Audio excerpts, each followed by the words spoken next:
guys, Andrew Lutsey And John Cunningham. and here with another Friday Takeout, and we're talking everything about first home buyers today, and certainly a topic that's been on everyone's lips about where the market's going, where to buy, and how do you buy. Look, it's really interesting. We've seen over the last couple of weeks first home buyers coming back, probably the last month or two, starting to make their moves.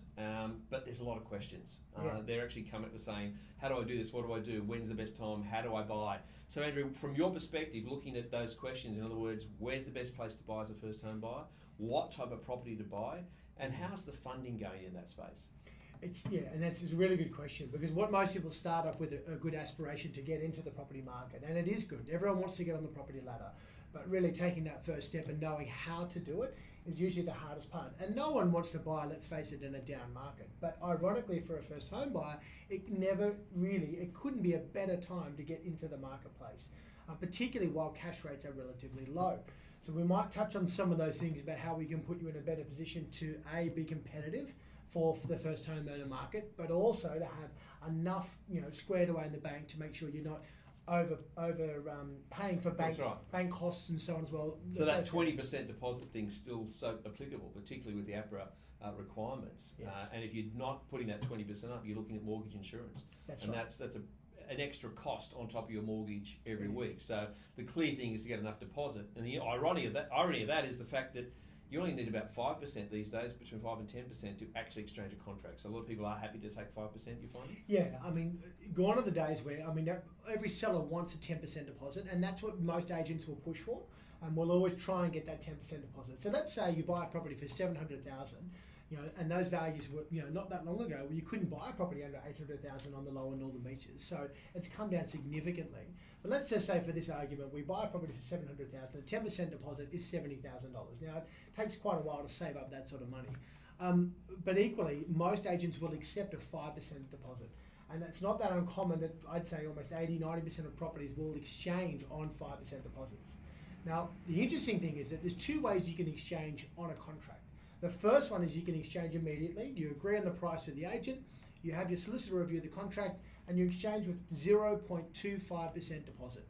Now that may only be $1,200 or $1,500 on the purchase price, and you hold the property exclusively for 5 business days while you do your due diligence.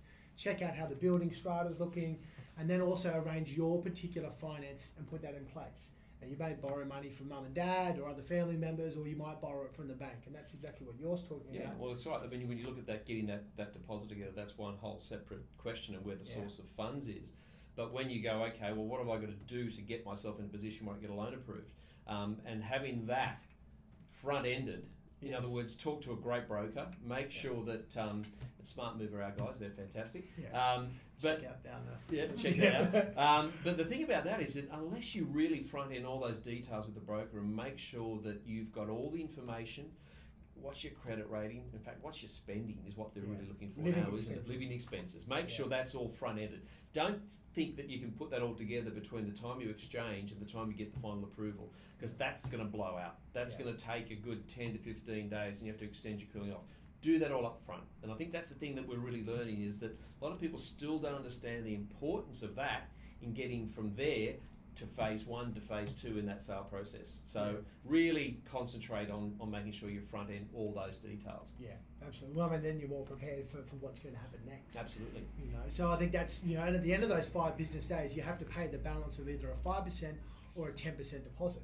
So, and then by the time you come to settle, where you get a chance to grab the keys and move into the home, obviously usually the banks, pay the balance and whatever's due.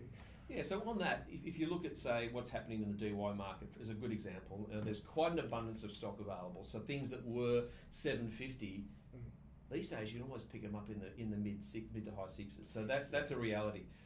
You then fall into a different stamp duty bracket, don't you? So if you're under $650, stamp duty for a first home buyer. Yeah, and the nice thing about it is, even if you're over $650, there's the state government are now giving you concessions from $650 up to $800,000. So there's some significant savings that most people don't recognise or they don't realise, but probably because they haven't asked the question to the right agent, or they haven't got the right broker, as you mentioned before, or they haven't got the right solicitor. And these are all people who are your little band of of confidence that you need on your side when you are making such an important decision. But it all starts by getting some really good advice. Absolutely. And just, I suppose, being prepared. I was talking to a buyer's agent the other day, and he said he's just still amazed at how little people actually do know, and how little preparation they do in going into this massive exercise that they're going into. Yeah. So we run buyers information nights, and we're really hoping that people will come along and learn those things about what they need to do, because without that, you're really going in blind. You want to make sure. Look, it is, yeah, and it's a big investment. So again, looking at, say, the DY market as opposed to the Manly market, we've seen a lot of stock around. Yeah. Is that a good place to buy then? If you think about, okay, there's a lot of stock available, therefore I've got plenty of choices. Is that the best strategy? Well, good place to start. And also, I mean, as a first home buyer, and that's really what this takeaway is about. For first home buyers, you need to quickly realise or recognise, are you buying for an investment or are you buying something to move into? Now, most people would say, look, well, I want to do both. Yeah. You know, I want to buy the property, live into it for a year or two and then rent it out. Or maybe I'll move into it, but I'll rent out my second bedroom to pay for the mortgage. You know, very common. But I think in this case, a DY market is a great place to form your base knowledge of pricing. Yeah. You know, so get out there and see as much property as you can. And we mention the DY market because there's an abundance of stock. Yeah. You know, you've got an area that's saturated with affordable property, which actually wasn't that affordable 8 months ago. It's dramatic, yeah. So that's really come back into the frame, and now we're seeing more than ever those investors have now gone, and we're now starting to see a lot more people who have got a genuine desire to get back into the market. And that also gives you some confidence that you know that these prices were 100, 150,000 are now back to a reasonable level. It also gives you a bit more negotiation power with the agent when you're looking at that. And you should be asking some of those key questions. How long has the property been on the market? Have you had any written offers? And what is the vendor willing to accept? Exactly. Yeah, and you know, when it comes down to pricing, we've just made a decision in this last week, for example, to go in most of our properties pre-Christmas. We're changing our terminology. We're actually going to say this is the asking price to give people clear direction on this is the price that the owner is asking, and therefore we're seeking offers to do that. And I think that's clarity around pricing is going to be really important, and we're going to talk about that a little bit more detail next week. But hopefully so far that you've been able to understand the difference between, you know, financing, understanding the difference between locations. And again, we talked about the Manly and DY market, all those markets in between, particularly for first home buyers. Some great locations in Freshwater, Manly Vale, Balgowlah, Fairlight, Queenscliff. Yeah, I mean, there's now properties selling, you know, 2 bedroom, 1 bathroom, carport or a lock-up garage. Those properties are now selling in those fringe beachside suburbs for under 700,000. Freshwater is a great example. There's this one street in Freshwater that's got great buying potential there, and it's just literally hit a bit of that. We're on the other side of the bell curve, but that will have that bounce factor, as most markets do when you have a correction. Such a good time to buy. I mean, that's the reality, isn't it? Yeah. When we look at some of those opportunities right now, you go, wow, this is extraordinary. We talked last week about it being back to 2015, 2016 numbers, and in real terms, that's a significant shift. But what can happen in the new year? What can often happen is that we find there's a little bit of a honeymoon period at the beginning, as we said last week, but then we're going to look at possibilities of the fact that, you know what, get those elections out of the way, get all that done and dusted. We're still in a low interest rate environment. We're still in strong economic conditions. So I think, seriously, if you want to buy, next 6 months to me is absolutely critical, but right now there's plenty to choose from. And I think what everyone wants to know as well, where do we start? You know, where's good buying for a first home owner? Now, whether you've got a budget up to 650,000, 750, or even 800,000, the areas most people will look is obviously you're going to have to be buying strata title, which is multiple density in one building, so it's, you know, community style living. Yep. But you're going to find those inflection areas and the best value, obviously, starting within the DY hub, and the fringes then start to increase the value. Collaroy still great buying, good correction on pricing there. There's still some really good buys, particularly the further you move north up the beaches in Narrabeen as well. Yeah. Beyond the sort of Narrabeen market into Mona Vale, again, less choice, unfortunately, because a lot of the suburbs there are dominated by freestanding houses. But the further you move south from DY, the values are going to go up. But great still buying in key areas like Freshwater, Queenscliff. If you can buy a property in Manly, I mean, you know, it's still the prime market though, isn't it? It's still, you know, there's still going to be high level competition for some properties, and I think that's the big difference that Manly has particularly. Because you go to even to Balgowlah, and you're looking at quite a few choices.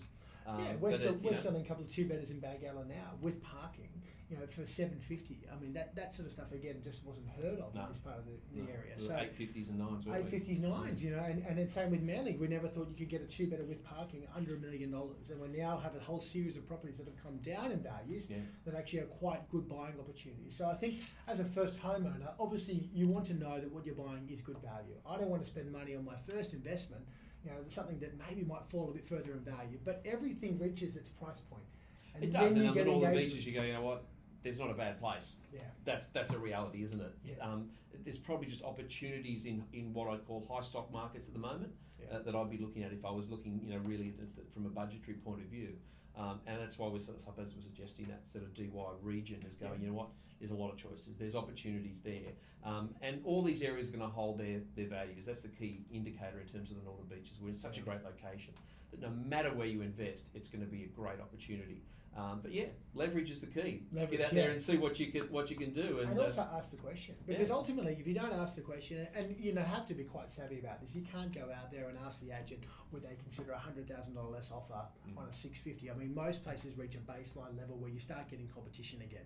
So it's not uncommon. And we're seeing it, aren't we? Yeah. When we get our price point right, competition starts. Yeah. And that's the difference. We've got a couple that had zero engagement, brought the price back in what we call in the market, because there's three types of properties, isn't there? Types of properties, yeah. There's what we call in the market, which means the vendors and the buyers are aligned.